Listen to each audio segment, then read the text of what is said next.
Few afflictions are more feared than grayscale, and far past the point of reason. A legend calls it Prince Garin's curse, after an ancient eastern prince whom the Valyrians hung in a cage and forced to watch the immolation of his city and people. As his city burned under dragon flame, this prince called on his god for vengeance, and a thick fog of foul humours rose from the Rhoyne to smother the Valyrians with grayscale. But if diseases could be called down by the vengeful, we'd have no health in the world.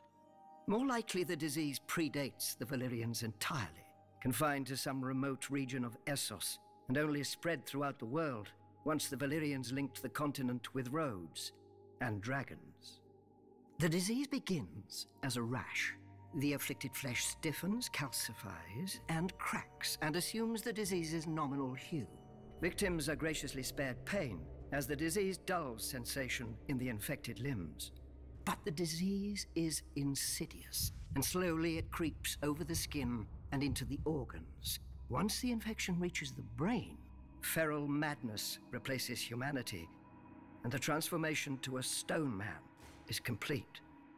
There is no consensus on treatment. Some maesters advocate mustard poultices, vinegar rinses, and scalding hot baths.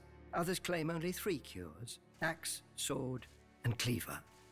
Hacking off afflicted parts does sometimes stop the spread of the disease, but not always.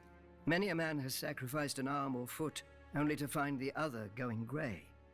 Those who have been miraculously cured of grayscale are few, and usually were subjected to so many treatments that isolating the responsible cure is impossible.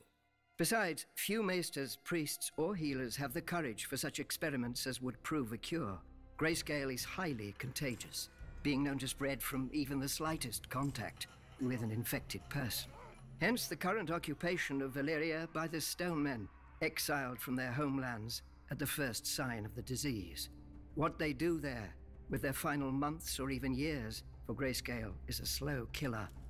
No one knows. No one wants to find out.